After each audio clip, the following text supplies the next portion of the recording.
ಸಭಾ T V ವೀಕ್ಷಕರಿಗೆ ಯೋಗ ಜೀವನದ ಕಾರ್ಯಕ್ರಮಕ್ಕೆ ಸುಸ್ವಾಗತ. ಎಲ್ಲರಿಗೂ ನಮಸ್ಕಾರ.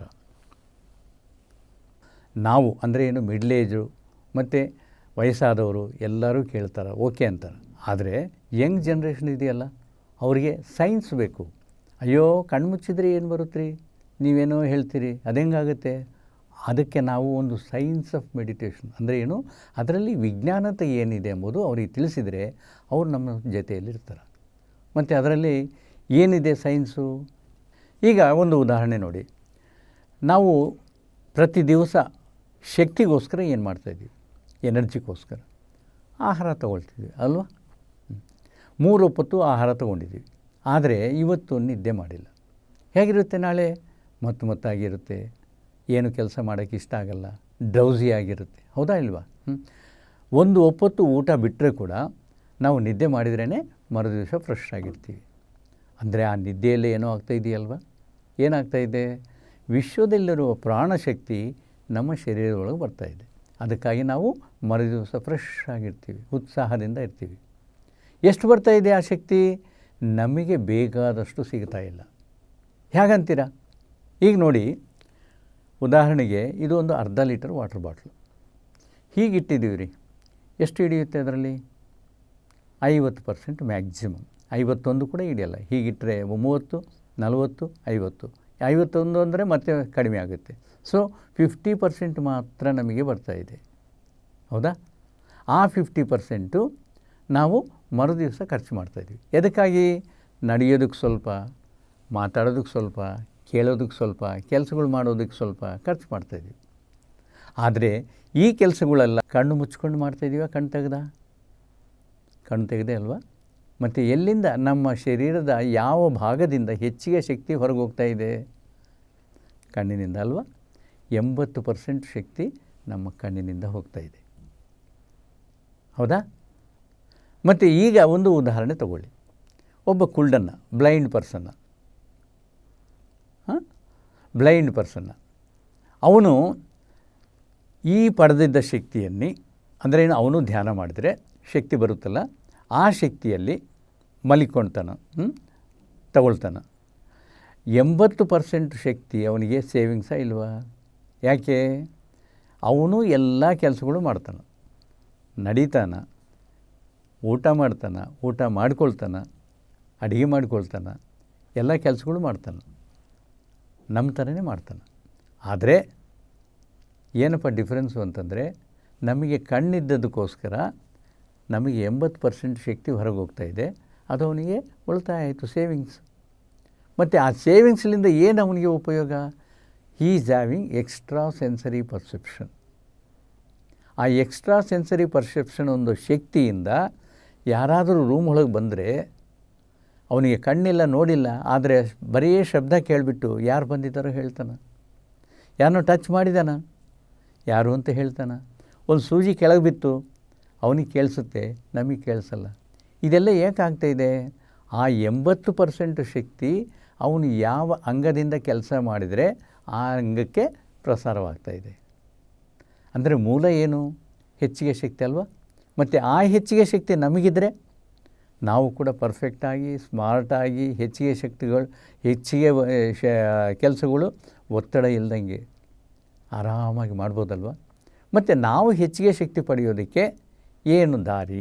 ಒಂದು ದಾರಿ ನೋಡೋಣ. ಈಗ ನಿದ್ದೆಯಲ್ಲಿ ನಮಗೆ ಶಕ್ತಿ ಬರ್ತಾಯಿದೆ ಅಂತ ಹೇಳಿದ್ರಲ್ಲ, ನಾವು ಈ ರೀತಿ ಮಲಗಿದ್ದೀವಿ. ಎಷ್ಟೊತ್ತು ಮಲಗ್ತೀವಿ ನಾವು? ಜನರಲಿ 6 to 8 hours ಮ್ಯಾಕ್ಸಿಮಮ್, ಹೌದಾ? ಒಂದು ವೇಳೆ ಹೆಚ್ಚಿಗೆ ಶಕ್ತಿ ಪಡೆಯೋದಕ್ಕೆ ನಾವು 15 ಗಂಟೆ ನಾವು ಮಲಗಿದರೆ ಹೆಚ್ಚಿಗೆ ಶಕ್ತಿ ಪಡೀಬೋದಾ? ಯೋಚನೆ ಮಾಡಿ. ಆಗುತ್ತಾ ನಿಮಗೆ? ಆಗಲ್ಲ ಅಂತ ಹೇಳ್ತಾ ಇದ್ದೀರಿ. ಆದರೆ ರೀಸನ್ ಏನು ಹೇಳೋಕ್ಕಾಗಲ್ವ? ನಾನು ಹೇಳ್ತೀನಿ.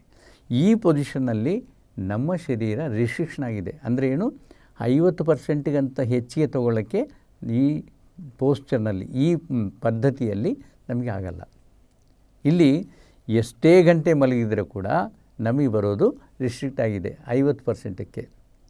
51% ತೊಗೊಳ್ಳೋಕೆ ಕೂಡ ನಮಗೆ ಈ ಪೊಸಿಷನ್ನಲ್ಲಿ ಆಗಲ್ಲ. ನೀವು 100 ಗಂಟೆ ಮಲಗಿದರೂ ಕೂಡ ಅಷ್ಟೇ ಶಕ್ತಿ. ಮತ್ತು ಏನಿಲ್ಲ, ಬೇರೆ ದಾರಿ ಏನಿದೆ ಹೆಚ್ಚಿಗೆ ಶಕ್ತಿ ಪಡೆಯೋದಕ್ಕೆ?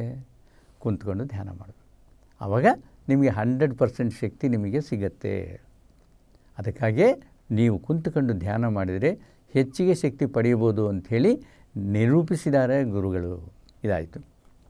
ಇನ್ನು ಇನ್ನೊಂದು ರೀತಿಯಲ್ಲಿ ಈಗ ನಾವು ಧ್ಯಾನ ಮಾಡುವಾಗ ದೈವಿಕ ಶಕ್ತಿ, ಡಿವೈನ್ ಎನರ್ಜಿ ನಮ್ಮ ಬಾಡಿ ಒಳಗೆ ಬರ್ತಾಯಿದೆ. ಆ ಬಾಡಿ ಒಳಗೆ ಬಂದಿದ್ದ ಶಕ್ತಿ ಏನು ಮಾಡ್ತಾಯಿದೆ? ಮೊದಲನೇದಾಗಿ ನಾನು ಹೇಳಿದ ಪ್ರಕಾರ ನಮ್ಮ ನಾಡಿ ಮಂಡಲವೆಲ್ಲ ಶುದ್ಧಿ ಮಾಡ್ತಾಯಿದೆ. ಆಮೇಲೆ ನಮ್ಮ ಇಮ್ಯುನಿಟಿ ಲೆವೆಲ್ ರೈಸ್ ಮಾಡ್ತಾಯಿದೆ. ಆಮೇಲೆ ತಲೆಯಲ್ಲಿ ಹೋಗ್ತಾಯಿದೆ. ತಲೆಯಲ್ಲಿ ಏನು ಮಾಡ್ತಾಯಿದೆ? ಅದು ಆ ಮೆದುಳಿನಲ್ಲಿರುವ ಪಿನಿಯಲ್ ಗ್ಲ್ಯಾಂಡ್ ಟಚ್ ಮಾಡುತ್ತೆ ಆ ಎನರ್ಜಿ. ಅಲ್ಲಿಂದ ಏನಾಗುತ್ತೆ? ಸೆರಿಬ್ರಮ್ ಇನ್ನೊಂದು ವಿಂಗ್ ಇದೆ ಅಲ್ಲಿ ಬ್ರೈನ್ನಲ್ಲಿ. ಅಂದರೆ ಏನು ಪಾರ್ಟ್ಸ್ ಇದೋ ಅದರಲ್ಲಿ cerebrum, cerebellum, pituitary gland, pineal gland. So ಸೆರಿಬ್ರಮ್ಗೆ ಹೋಗಿ ಏನು ಮಾಡ್ತಾಯಿದೆ? 5 ತತ್ವಗಳಾಗಿ ಕನ್ವರ್ಟ್ ಆಗ್ತಾಯಿದೆ. ಏನು 5 ತತ್ವಗಳು? ಭೂತತ್ವ, ಆಕಾಶ ತತ್ವ, ವಾಯುತತ್ವ, ಅಗ್ನಿತತ್ವ, ಜಲತತ್ವ. ಈ 5 ತತ್ವಗಳಾಗಿ ಕನ್ವರ್ಟ್ ಆಗಿ ಅಲ್ಲಿಂದ ಎಲ್ಲಿಗೆ ಹೋಗ್ತಾಯಿದೆ? ಪಿಟ್ಯುಟರಿ ಗ್ಲ್ಯಾಂಡ್ಗೆ ಹೋಗ್ತಾಯಿದೆ. ಪಿಟ್ಯುಟರಿ ಗ್ಲ್ಯಾಂಡ್ ಅಂದರೆ ಏನು? ನಮ್ಮ ಕಂಪ್ಯೂಟರ್ನಲ್ಲಿ ಒಂದು ಬಾಕ್ಸ್ ಇದೆಯಲ್ಲ, CPU, ಆ ರೀತಿ ಅದು ಕೂಡ ನಮಗೆ ಪಿಟ್ಯುಟರಿ ಗ್ಲ್ಯಾಂಡ್ ಥರ, ಕಂಪ್ಯೂಟರ್ನಲ್ಲಿ CPU ಥರ ನಮ್ಮ ಪಿಟ್ಯುಟರಿ ಗ್ಲ್ಯಾಂಡ್. ಏನದು ಪಿಟ್ಯುಟರಿ ಗ್ಲ್ಯಾಂಡ್ ಕೆಲಸ ಮಾಡೋದು? ನಮ್ಮ ಶರೀರದಲ್ಲಿರುವ 6 ಕೋಟಿ ಕಣಗಳು ಏನೇನು ಅದಕ್ಕೆ ಬರ್ತಾ ಇದೆಯೋ ಮೆಸೇಜು, ಆ ಮೆಸೇಜನ್ನು ಅಲ್ಲಿಗೆ ಹೋಗಬೇಕು. ಅಲ್ಲಿಂದನೇ ಆನ್ಸರ್ ಬರಬೇಕು. ಮೆಸೇಜ್ ಮತ್ತೆ ರಿಟರ್ನ್ ಆಗುತ್ತೆ. CPU ಅಷ್ಟೇ ಅಲ್ವಾ? ನಾವು ಅದರಲ್ಲಿ ಏನು ಪಾರ್ಟ್ಸು ಕಂಪ್ಯೂಟರ್ನಲ್ಲಿ? ಒಂದು ಮಾನಿಟರು, ಒಂದು ಕೀಬೋರ್ಡು, ಒಂದು CPU. ನಾವು ಕೀಬೋರ್ಡ್ನಲ್ಲಿ ಏನು ಟೈಪ್ ಮಾಡಿದರೆ ಅದು CPUಗೆ ಹೋಗಿ ಅಲ್ಲಿ ಏನು ಆನ್ಸರ್ ಬೇಕೋ ನಮಗೆ ಆನ್ಸರು ಮಾನಿಟರ್ನಲ್ಲಿ ತೋರಿಸುತ್ತೆ. ಸೊ ಆ ರೀತಿಯಲ್ಲಿ ಈ 5 ಎಲಿಮೆಂಟ್ ಎನರ್ಜಿ ಪಿಟ್ಯುಟರಿ ಗ್ಲ್ಯಾಂಡ್ಗೆ ಹೋದಾಗ ಅಲ್ಲಿಂದ ಅವನಿಗೆ ಏನು ಬೇಕೋ ಅದೆಲ್ಲ ಅಲ್ಲಿ ಮಾಡಿಕೊಡುತ್ತೆ. ಫಾರ್ ಎಕ್ಸಾಂಪಲ್, ಈ ಕೈ ಈಗ ಎತ್ತಬೇಕು, ನಾರ್ಮಲಾಗಿ ಎತ್ತುತ್ತಾ? ಇಲ್ಲ. ಯಾವಾಗ ಅಲ್ಲಿಂದ ಮೆಸೇಜ್ ಬಂದರೆ ಇಲ್ಲಿ ನೊಣ ಕುಂತಿದೆ, ಅದನ್ನು ಹೊಡಿಬೇಕು ಅಂಥೇಳಿ ಅಲ್ಲಿಂದ ಮೆಸೇಜ್ ಬಂದ ಮೇಲೇ ಇದು ಆ್ಯಕ್ಟಿಂಗ್ನಲ್ಲಿ ಬರುತ್ತೆ. ಮತ್ತು ಅಂಥ ಕಡೆಯಲ್ಲಿ ಈ 5 ತತ್ವಗಳು ಪ್ರತಿಯೊಂದು ಕಣಕ್ಕೆ ಸೇರಿದರೆ ಏನಾಗುತ್ತೆ? ನಮ್ಮಲ್ಲಿ ಮಂಡಿ ನೋವಿದೆ. ಮಂಡಿ ನೋವು ಅಂತಂದರೆ ಏನು? ಆಯುರ್ವೇದ ಡಾಕ್ಟರ್ ಏನು ಹೇಳ್ತಾರೆ? ನಿಮಗೆ ವಾಯುತತ್ವ ಇಂಬ್ಯಾಲೆನ್ಸ್ ಆಗಿದೆ ಅಂತ ಹೇಳ್ತಾರೆ. ಮತ್ತು ಆ ವಾಯುತತ್ವ ನಮ್ಮಲ್ಲಿ ಎಕ್ಸ್ಟ್ರಾ ಬಂದಿದೆಯಲ್ಲ, ಕನ್ವರ್ಟ್ ಆಗಿ, ಆ ವಾಯುತತ್ವ ಆ ಇಂಬ್ಯಾಲೆನ್ಸನ್ನು ಬ್ಯಾಲೆನ್ಸ್ ಮಾಡಿದರೆ ಮಂಡಿ ನೋವು ಹೋಯಿತು. ಹೊಟ್ಟೆಯಲ್ಲಿ ಏನೋ ತಿರುಗ್ತಾ ಇದೆ, ಹೊಟ್ಟೆಯಲ್ಲೇನೋ ಪ್ರಾಬ್ಲಮ್ ಇದೆ. ಏನಂತಾರೆ ಆಯುರ್ವೇದ ಡಾಕ್ಟರ್? ಪಿತ್ತ ಇಂಬ್ಯಾಲೆನ್ಸ್ ಆಗಿದೆ, ಪಿತ್ತ ತತ್ವ ಇಂಬ್ಯಾಲೆನ್ಸ್ ಆಗಿದೆ. ಆ ಪಿತ್ತ ತತ್ವ ಅಂದರೆ ಏನು? ಅಗ್ನಿತತ್ವ. ನಮ್ಮಲ್ಲಿ ಎಕ್ಸ್ಟ್ರಾ ಅಗ್ನಿತತ್ವ ಇದೆಯಲ್ಲ, ಆ ಅಗ್ನಿತತ್ವ ಪ್ರತಿಯೊಂದು ಕಣದಲ್ಲಿ ಸೇರಿಕೊಂಡಿದೆಯಲ್ಲ, ಆ ಅಗ್ನಿತತ್ವ ಇದನ್ನು ಬ್ಯಾಲೆನ್ಸ್ ಮಾಡಿದರೆ ಹೊಟ್ಟೆಯಲ್ಲಿ ಏನು ಪ್ರಾಬ್ಲಮ್ ಇದೆ ಅದು ಹೋಯಿತು. ಮತ್ತು ನೆಗಡಿ ಇದೆ, ಕೆಮ್ಮಿದೆ, ಲಂಗ್ಸ್ನಲ್ಲಿ ಏನೋ ಫಾರ್ಮ್ ಆಗಿದೆ. ಏನಂತಾರೆ ಆಯುರ್ವೇದ ಡಾಕ್ಟರ್? ಕಫ ಇಂಬ್ಯಾಲೆನ್ಸ್ ಆಗಿದೆ. ಏನು ಕಫ ಅಂದರೆ? ಜಲತತ್ವ. ಜಲತತ್ವನೂ ಎಕ್ಸ್ಟ್ರಾ ಇದೆಯಲ್ಲ, ಆ ಜಲತತ್ವ ಇದನ್ನು ಬ್ಯಾಲೆನ್ಸ್ ಮಾಡಿದರೆ ಕೋಲ್ಡ್, ನೆಗಡಿ, ಕಫ ಇವೆಲ್ಲ ಕ್ಲಿಯರ್ ಆಯಿತು. ಮತ್ತು ನಮ್ಮಲ್ಲಿ ಸ್ಕಿನ್ ಅಲರ್ಜಿ ಇದೆ, ಇವೆಲ್ಲ ಹೋಗಬೇಕು ಅಂತಂದರೆ ಆಕಾಶ ತತ್ವ. ಆಕಾಶ ತತ್ವ ಯಾವಾಗ ಬರುತ್ತೆ? When you are with good mind. ಏನು? ಇನ್ನೊಬ್ರದ್ದು ತಗೋಬಾರ್ದು, ಸೆಲ್ಫಿಶ್ ಆಗಿರಬಾರ್ದು, ಯಾರಿಗೂ ಒಂದು ಸಹಾಯ ಮಾಡಬೇಕು ಎಂಬ ಮನಸ್ಥಿತಿ ನಿಮಗಿದ್ದರೆ ಆಕಾಶ ತತ್ವ ಇದನ್ನೆಲ್ಲ ಬ್ಯಾಲೆನ್ಸ್ ಮಾಡುತ್ತೆ. ಸೊ ಈ ರೀತಿಯಲ್ಲಿ ಈ 5 ತತ್ವಗಳು ನಮ್ಮ ಬಾಡಿಯಲ್ಲಿ ಇರುವ ಎಲ್ಲ ನೋವುಗಳನ್ನು, ಡಿಸೀಸ್ಗಳನ್ನು ಅದೆಲ್ಲ ಕ್ಲೀನ್ ಮಾಡ್ತಾ ಇಂಬ್ಯಾಲೆನ್ಸನ್ನು ಬ್ಯಾಲೆನ್ಸ್ ಮಾಡ್ತಾ ಬರುತ್ತೆ. ಇನ್ನು ಫೈನಲ್ ಆಗಿ ಏನಾಗುತ್ತೆ? ಇನ್ನು ನಮ್ಮ ಮೆದುಳಿನಲ್ಲಿರುವ ಕಣಗಳಿಗೆ ಅದು ಹೋಗುತ್ತೆ. ಅದು ಹೋಗಿ ಏನು ಮಾಡುತ್ತೆ? ಅಲ್ಲಿರುವ ಒಂದು 2-3% ಹೆಚ್ಚಿಗೆ ಶಕ್ತಿಯನ್ನು ತಗೊಳ್ಳುತ್ತೆ. ನಾವು ಕೆಲಸ ಮಾಡೋ 100% ಬ್ರೈನ್ಲಿಂದ ವರ್ಕ್ ಮಾಡ್ತಾಯಿಲ್ಲ. ನಾವು ಕೇವಲ ಒಂದು 4-5%ಲಿಂದನೇ ನಾವು ಕೆಲಸ ಮಾಡ್ತಾಯಿರೋದು. ನಮ್ಮ ಜೀವನ ಎಲ್ಲರನ್ನೂ ಅಷ್ಟೇ. ಆದರೆ ಮೆದುಳಿನಲ್ಲಿ ಇನ್ನೂ ಇದೆಯಲ್ಲ, 90-95% ಇದೆಯಲ್ಲ, ಆ 95%ಅಲ್ಲಿ 2-3% ತಗೊಂಡ್ರೆ ಸಾಕು, ಅವರು ಸೈಂಟಿಸ್ಟ್ ಆಗ್ತಾರೆ, ಋಷಿಮುನಿಗಳಾಗ್ತಾರೆ. ನಮ್ಮ ಮಕ್ಕಳು ಈ ಧ್ಯಾನ ಮಾಡಿದರೆ ಸೈಂಟಿಸ್ಟ್ ಆಗ್ಬೋದು. ಈ ಧ್ಯಾನ ಮಾಡೇ ವಿವೇಕಾನಂದ ಸ್ವಾಮಿ ಆಗಲಿ, ರಾಮಕೃಷ್ಣ ಪರಮಹಂಸ ಆಗಲಿ, ಅಬ್ದುಲ್ ಕಲಾಂ ಆಗಲಿ, ಐನ್ಸ್ಟೀನ್ ಆಗಲಿ, ಇವರೆಲ್ಲ ಈ ಧ್ಯಾನ ಮಾಡಿ ಆ ಬ್ರೈನ್ನಲ್ಲಿ ಡಾರ್ಕ್ನಲ್ಲಿರುವ ಈ 95% ಮೆದುಳಿನ ಶಕ್ತಿಯನ್ನು ಒಂದು 2-3% ತೊಗೊಂಡ್ರೆ ಅಷ್ಟು ಬೆಗ್ಗ ಸೈಂಟಿಸ್ಟ್ ಆಗಿದ್ದಾರೆ. ಮತ್ತು ನಮ್ಮ ಮಕ್ಕಳಾಗಬೇಕು ಅಂತಂದರೆ ಈ ಧ್ಯಾನ ಮಾಡಿಸ್ಬೇಕು. ಮತ್ತು ಈ ಧ್ಯಾನ ಮಾಡಿಸ್ಬೇಕು ಅಂತಂದರೆ ಅವರಿಗೆ ಧ್ಯಾನ ಹೇಳಿಬಿಟ್ಟು ಅವ್ರನ್ನ ಧ್ಯಾನಕ್ಕೆ ಕೂಡಿಸಿ ನಾವು ಟಿ ವಿ ನೋಡಿದ್ರೆ ಅವ್ರು ಆಗಲ್ಲ. ನಾವು ಧ್ಯಾನ ಮಾಡ್ತಾ ನಮ್ಮ ಜೊತೆಯಲ್ಲಿ ಅವ್ರನ್ನ ಕೂಡಿಸ್ಕೊಂಡ್ರೆ ಆ ಮಕ್ಕಳು ಧ್ಯಾನದ ಬಗ್ಗೆ ಅಭ್ಯಾಸ ಆಗುತ್ತೆ. ಖಂಡಿತ ಅವರು ನಮ್ಮ ಒಬ್ಬ ಸೈಂಟಿಸ್ಟ್ ಆಗ್ತಾರೆ, ಜೀನಿಯಸ್ ಆಗ್ತಾರೆ. ಇಲ್ಲಿ ಇನ್ನೊಂದು ಚಿಕ್ಕ ವಿಷಯ ನೋಡಿ, ಜೀನಿಯಸ್ಗೆ ಆಮೇಲೆ ಇಂಟೆಲಿಜೆಂಟಿಗೆ ಎರಡು ಒಂದೇನಾ? ಏನೋ ಡಿಫರೆನ್ಸ್ ಇದೆಯಾ ನೋಡಿ, ಯೋಚನೆ ಮಾಡಿ. ಎಸ್, ಡಿಫರೆನ್ಸ್ ಇದೆ. ಇಂಟೆಲಿಜೆಂಟ್ ಎಂಬುವನು ನಾನೊಬ್ಬ IAS ಆಗಬೇಕು, ನಾನೊಬ್ಬ IPS ಆಗಬೇಕು, ನಾನೊಬ್ಬ ಚಾರ್ಟರ್ಡ್ ಅಕೌಂಟೆಂಟ್ ಆಗಬೇಕು, ನಾನೊಬ್ಬ ಅಂಬಾನಿ ಥರ ಶ್ರೀಮಂತನಾಗಬೇಕು, ಇವೆಲ್ಲ ಅವನಿಗೆ ಬೇಯಿಸ್ತಾ ಇರ್ತಾನೆ. ಆದರೆ ಜೀನಿಯಸ್ ಎಂಬುವನು ಅಯ್ಯೋ ಇದೆಲ್ಲ ಕಾಮನ್ ಪರ್ಸನ್ ಎಲ್ಲರೂ ಮಾಡೋರೆ, ನಾನೊಬ್ಬ ಯಾರೂ ಕಂಡುಕೊಂಡಿದ್ದು ವಿಷಯ ನಾವು ಕಂಡ್ಕೋಬೇಕು ಅಂಥೇಳಿ ಒಬ್ಬ ಸೈಂಟಿಸ್ಟ್, ಒಬ್ಬ ವಿಜ್ಞಾನಿ ಆಗ್ತಾನೆ. ಸೊ ಕಾಲ್ಡ್ ವಿವೇಕಾನಂದ ಥರ, ಐನ್ಸ್ಟೀನ್ ತರಹ, ನ್ಯೂಟನ್ ತರಹ, ನಮ್ಮ ಪೂರ್ವಿಕ ವಿಜ್ಞಾನದ ಥರ ಆಗಬೇಕು ಅಂತಂದರೆ ಅವನು ಧ್ಯಾನ ಮಾಡಿ ನಮ್ಮ ಬ್ರೈನ್ ಒಳಗೆ ನಿಕ್ಷಿಪ್ತವಾಗಿದ್ದ 95%ಲಿಂದ ಒಂದು 2-3% ತೊಗೊಂಡ್ರೆ he will become the so called great people. ಮತ್ತು ನಮ್ಮ ಮಕ್ಕಳಾಗಬೇಕು ಅಂತಂದರೆ ಈ ಧ್ಯಾನ ಕಲಿಸ್ಬೇಕು. ಆದರೆ ನಮ್ಮ ಯೂತ್ ಮೈಂಡಿಗೆ ಧ್ಯಾನ ಹೇಳ್ಕೊಡಕ್ಕೆ ಹೋದರೆ ಅವ್ರೇನು ಹೇಳ್ತಾರೆ ಗೊತ್ತಾ? ಅಮ್ಮ ನನಗೆ 1 ಗಂಟೆ ಟೈಮ್ ಇರೋದು ಬೆಳಿಗ್ಗೆ, ನೀವು ಆ 1 ಗಂಟೆಯಲ್ಲಿ 20 ನಿಮಿಷ ಧ್ಯಾನ ಮಾಡು ಅಂತಂದರೆ ನನಗೆ 20 ನಿಮಿಷ ಕಳೆದೋಯ್ತು ಅಂತಂದರೆ 40 ನಿಮಿಷನೇ ಉಳಿಯೋದು, ನಾನು ಹೆಂಗೆ ಮಾಡಲಿ ಅಂತಂದರೆ ಅವ್ರಿಗೆ ಹೇಳಬೇಕು, ಸಂಜಾಯಿಸಿ ಹೇಳಿ ಏನಂತ ಹೇಳಬೇಕು, ಅಪ್ಪ 1 ವಾರ ನೀನು ಟ್ರೈ ಮಾಡು, ನಿನಗೆ ಡಿಫ್ರೆನ್ಸ್ ಕಾಣಿಸಿದ್ರೆ ಕಂಟಿನ್ಯೂ ಮಾಡು. ಏನಾಗುತ್ತೆ ಧ್ಯಾನದಲ್ಲಿ, ನೀವು 20 ನಿಮಿಷ ಧ್ಯಾನ ಮಾಡಿದರೆ ನೀನು 1 ಗಂಟೆಯಲ್ಲಿ ಏನು ಓದಿಕೊಂಡು ಕಲಿತೀಯೋ ಅದು ನೀವು 20 ನಿಮಿಷದಲ್ಲೇ ಮುಗಿಸ್ತೀಯಾ. ಅಂದರೆ ಏನು, 10 ಬಾರಿ ಓದಿ ನೀನು ಏನು ಅರ್ಥ ಮಾಡ್ಕೊತೀಯೋ 2 ಬಾರಿ ಓದಿದರೆ ನಿನಗೆ ಪೂರ್ತಿ ಅರ್ಥ ಆಗುತ್ತೆ. ಸೊ 20 ನಿಮಿಷದಲ್ಲೇ ನೀನು ಮುಗಿಸಿದರೆ 20 + 20 ಹೋಯಿತು ಅಂತಂದರೆ ಇನ್ನೂ 20 ನಿಮಿಷ ನಿನಗೆ ಉಳಿಯುತ್ತಪ್ಪ. ನೋಡಿ, ಪ್ರಯತ್ನ ಮಾಡಿ ನೋಡಿ ಅಂತ 1 ವಾರ ಅವನು ಕೂಡಿಸಿದರೆ ಅವನಿಗೆ ಅರ್ಥ ಆಯಿತು ಅಂತಂದರೆ ಧ್ಯಾನ ಬಿಡೋದಿಲ್ಲ.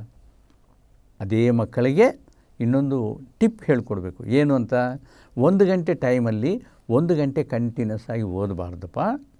ಒಂದು 15 ನಿಮಿಷ ಇಲ್ಲ ಒಂದು ಸಬ್ಜೆಕ್ಟು ಇಲ್ಲ ಒಂದು ಚಾಪ್ಟರು ಕಂಪ್ಲೀಟಾಗಿ ಓದಿ ಅರ್ಥ ಮಾಡಿಕೊಂಡು 2 ನಿಮಿಷ ಕಣ್ಣು ಮುಚ್ಚಿಕೊಂಡು ಮನನ ಮಾಡಿಕೊಂಡ್ರೆ ಏನಾಗುತ್ತೆ, ಆ 15 ನಿಮಿಷ ಏನು ಓದಿ ಅರ್ಥ ಮಾಡ್ಕೊಂಡಿದೆಯೋ ಅದು ಈ ಸೂಪರ್ ಕಂಪ್ಯೂಟರ್ನಲ್ಲಿ ರೆಕಾರ್ಡ್ ಆಗುತ್ತೆ. ಏನು ಈ super computer? Why? Because all this computers are designed by this super computer. ಇಲ್ಲಿ ರೆಕಾರ್ಡ್ ಆಯಿತು ಅಂತಂದರೆ ಇನ್ನು ಪರ್ಮನೆಂಟ್ ಮೆಮೊರಿ ಅದು. ನೆಕ್ಸ್ಟ್ ಮತ್ತೆ ಒಂದು 15 ನಿಮಿಷ ಇಲ್ಲ ಒಂದು ಸಬ್ಜೆಕ್ಟು ಇಲ್ಲ ಒಂದು ಚಾಪ್ಟರ್ ಓದೋದು, ಮತ್ತೆ 2 ನಿಮಿಷ ಮನನ ಮಾಡ್ಕೊಳ್ಳೋದು. ಈ ರೀತಿಯಲ್ಲಿ 1 ಗಂಟೆ ಇರೋ ನಿಮ್ಮ ಕಾಲವನ್ನು ಡಿವೈಡ್ ಮಾಡಿಕೊಂಡು ಪ್ರತಿಯೊಂದು 15 ನಿಮಿಷ ಇಲ್ಲ 20 ನಿಮಿಷಕ್ಕೆ ಮನನ ಮಾಡ್ಕೊತ ಹೋದರೆ ನೀವು ಏನು ಓದಿದ್ದೀರೋ ಅದು ಪರ್ಮನೆಂಟ್ ಮೆಮೊರಿಯಾಗಿ ನಿಮಗೆ ಇಲ್ಲಿ ರೆಕಾರ್ಡ್ ಆಗುತ್ತೆ. ನಿಮಗೆ ಯಾವಾಗ ಬೇಕು ಅಂತಂದರೆ ಒಂದು ಕಂಪ್ಯೂಟರ್ನಲ್ಲಿ ಸೇವ್ ಬಟನ್ ಒತ್ತಿದರೆ ರೆಕಾರ್ಡ್ ಆಗಿ ಮತ್ತೆ ಬರಬೇಕು ಅಂತಂದರೆ ಸೇವ್ ಬಟನ್ ಒತ್ತಿದರೆ ಬರುತ್ತೋ ಆ ರೀತಿ ನಿಮ್ಮ ಮೈಂಡ್ ಕೆಲಸ ಮಾಡುತ್ತೆ. ಸೊ ಇದು ಟಿಪ್ ನಾವು ಹೇಳಿಕೊಟ್ರೆ ಮಕ್ಕಳಿಗೆ ಯಾವತ್ತಿಂದ ಆವತ್ತು ಅವನಿಗೆ ರಿಕಾರ್ಡ್ ಆಯಿತು ಅಂತಂದರೆ he will be never forgetting the subject. ಮತ್ತು ಅವನಿಗೆ ಟೆನ್ಷನ್ ಇರೋದಿಲ್ಲ. ಜನರಲಿ ಏನಾಗ್ತಾಯಿದೆ ಅವರಿಗೆ ಟೆನ್ಷನ್. ಏನು ಸಬ್ಜೆಕ್ಟ್ ಏನು ಜ್ಞಾಪಕ ಬರುತ್ತೋ ಏನೋ, ಏನಿಲ್ವೋ ಏನೋ, ಇವೆಲ್ಲ ಏನೂ ಇರೋದಿಲ್ಲ. ಇನ್ನು ಸ್ಕೂಲ್ನಲ್ಲಿ ಕಾಲೇಜ್ನಲ್ಲಿ ಏನಾಗ್ತಾಯಿದೆ, ಏಕಾಗ್ರತೆ ಇಲ್ಲ. ಯಾವ ರೀತಿ? ಈಗ ಸ್ಕೂಲ್ನಲ್ಲಿ ಪಾಠ ಹೇಳ್ತಾ ಇದ್ದಾರೆ ಲೆಕ್ಚರರು, ಟೀಚರು ಎಲ್ಲರೂ ಕೇಳ್ತಾ ಇದ್ದಾರೆ. ಆದರೆ ಆ ಕಿಟಕಿ ಕಡೆಯಿಂದ ಯಾರೋ ಹೋದರು. ಈ ಧ್ಯಾನ ಮಾಡಲಿಲ್ಲದ ಈ ಮಕ್ಕಳೇನು ಮಾಡ್ತಾರೆ, ಈಗ ನೋಡೋದೇ ಅವನು ಯಾರು, ಎದಕ್ಕೆ ಬಂದಿದ್ದಾನ, ಏನು ತಂದಿದ್ದಾನ, ಇವೆಲ್ಲ ಅವನ ಮೈಂಡ್ನಲ್ಲಿ ಒಂದಕ್ಕೊಂದು ಪ್ಲಸ್ ಆಗುವಾಗ ಈ ಲೆಕ್ಚರರ್ ಹೇಳೋ ಪಾಠ 1 ಸೆಂಟೆನ್ಸೋ 2 ಸೆಂಟೆನ್ಸೋ ಮಿಸ್ ಆಯಿತು ಅಂತಂದರೆ ಹಿ ಕಾಂಟ್ ಅಂಡರ್ಸ್ಟ್ಯಾಂಡ್, ಅವನಿಗೆ ಅರ್ಥ ಆಗೋದಿಲ್ಲ. ಮತ್ತು ಮನೆಗೆ ಹೋಗಿ ಏನು ಮಾಡ್ತಾನೆ, ಆ ಕ್ವಶ್ಚನ್ ಓದೋದು, ಅದನ್ನು ಬೈ ಹಾರ್ಟ್ ಮಾಡೋದು, ಕಂಠಪಾಠ ಮಾಡೋದು. ಆದರೆ ಎಕ್ಸಾಮಿನೇಷನ್ನಲ್ಲಿ ಸೇಮ್ ಕ್ವಶ್ಚನ್ ಅದೇ ರೀತಿಯಲ್ಲಿ ಕೊಡ್ತಾರಂತ ಏನು ಗ್ಯಾರಂಟಿ ಇದೆ? ಕ್ವಶ್ಚನ್ ಪೇಪರ್ ತಯಾರು ಮಾಡೋರು ಬೇರೆಯವರು ಇದ್ದರೆ ಅದನ್ನು ಟ್ವಿಸ್ಟ್ ಮಾಡಿ ಬೇರೆ ರೀತಿಯಲ್ಲಿ ಕೇಳಿದರೆ, ಅಯ್ಯೋ ಈ ಕ್ವಶ್ಚನ್ ನಾನು ಓದಿಲ್ವಲ್ಲ, ಇದಕ್ಕೆ ಏನು ಮಾಡಬೇಕು ಎಂಬ ಒಂದು ಅವನಿಗೆ ಸಂಶಯ ಇರುತ್ತೆ. ಅದೇ ಅರ್ಥ ಮಾಡಿಕೊಂಡಿದ್ದವನಿಗೆ ಯಾವ ರೀತಿಯಲ್ಲೂ ಕ್ವಶ್ಚನ್ ಕೊಡಲಿ ಅವನು ಆನ್ಸರ್ ಮಾಡೋದಕ್ಕೆ ಪ್ರಿಪೇರ್ ಆಗಿರ್ತಾನೆ. ಇದು ನಮಗೆ ಒಂದು ವಿದ್ಯಾಭ್ಯಾಸ ಕಲಿಯೋ ರೀತಿ ಅಂದರೆ ಇದು. ಇನ್ನೂ ಹೇಳಬೇಕು ಅಂತಂದರೆ, ನಾವು ಲೆಕ್ಚರರ್ನ ಇಲ್ಲ ಟೀಚರ್ನ ಹೇಳೋ ಮಾತುಗಳನ್ನು ಏಕಾಗ್ರತೆಯಲ್ಲಿ ನಾವು ಕೇಳಿದರೆ ನಿಮಗೆ ಬುಕ್ಕು ಬೇಡ, ಪೆನ್ಸಿಲ್ ಬೇಡ, ಪೆನ್ನು ಬೇಡ, ಏನು ಬೇಡ, ಡೈರೆಕ್ಟಾಗಿ ಇದು ಇಲ್ಲಿ ರೆಕಾರ್ಡ್ ಆಗುತ್ತೆ. ಅದಕ್ಕೆ ಉದಾಹರಣೆ ಏನು? ಹಳೆ ಕಾಲದಲ್ಲಿ ನಮಗೆ ಕಾಲೇಜಸ್ಸು, ಸ್ಕೂಲ್ಸ್ ಇದ್ದಿಲ್ಲ. ಏನಿದು? ಮತ್ತು ಗುರುಕುಲಗಳಿದ್ದವು. ಗುರುಕುಲಗಳಿಗೆ ಯಾರು ಹೋಗ್ತಾಯಿದ್ರು? ಎಲ್ಲರೂ ಅಲ್ಲಿಗೆ ಹೋಗಬೇಕು. ಬಿಕಾಸ್ ಯಾವ ಸ್ಕೂಲು ಇಲ್ಲ, ಕಾಲೇಜು ಇಲ್ಲ, ನರ್ಸರಿ ಇಲ್ಲ, ಏನೂ ಇಲ್ಲ. ಎಲ್ಲರೂ 5 ವರ್ಷ ಆದಮೇಲೆ ಅಲ್ಲಿಗೆ ಹೋಗಬೇಕು. ಮತ್ತು ಅಲ್ಲಿ ಏನಾರು ಫೀಸ್ ತೊಗೊತಾ ಇದ್ರಾ? ಇಲ್ಲ. ಮತ್ತು ಗುರುಗಳಿಗೆ ಎಲ್ಲಿಂದ ಪೋಷಣೆ ನಡೀತಿತ್ತು? ಜಮೀನ್ದಾರುಗಳು ಇಲ್ಲ ರಾಜರು ಅವ್ರನ್ನ ಪೋಷಿಸ್ತಾಯಿದ್ರು. ಮಕ್ಕಳಿಗೆಲ್ಲ ನೀವು ವಿದ್ಯಾಭ್ಯಾಸ ಕಲಿಸಿ ಅಂಥೇಳಿ. ಸೊ ಅಲ್ಲಿಗೆ ಹೋಗಿದ್ದ ಮಕ್ಕಳು ಯಾರೇ ಇರಲಿ, ಅಂದ್ರೇನು ಶ್ರೀಮಂತ ಇರಲಿ, ಬಡವ ಇರಲಿ, ಒಂದು ರಾಜನ ಮಗ ಆಗಲಿ, ಒಂದು ಚಪ್ಪಲು ಹೊಡೆಯೋ ಮಗ ಆಗಲಿ, ಅಲ್ಲಿಗೆ ಹೋದ ಮೇಲೆ ಅಲ್ಲಿ ಏನು ಮಾಡಬೇಕು? ಮೊದಲು ಗುರುಗಳು ಕಸ ಗೂಡಿಸಿ ಅಂತ ಹೇಳ್ತಾಯಿದ್ರು. ಮತ್ತು ಕಾಡಿಗೆ ಹೋಗಿ ಪುಳ್ಳೆ ತಂದು ಅಡುಗೆ ಮಾಡಿಕೊಡು ಅಂತ ಹೇಳ್ತಾಯಿದ್ರು. ಅವರಿಗೆ ಗುರುಗಳಿಗೆ ಶುಶ್ರೂಷೆ ಮಾಡೋದು, ಸೇವೆ ಮಾಡೋದು, ಇದೆಲ್ಲ ಮಾಡಿಸ್ತಾಯಿದ್ರು.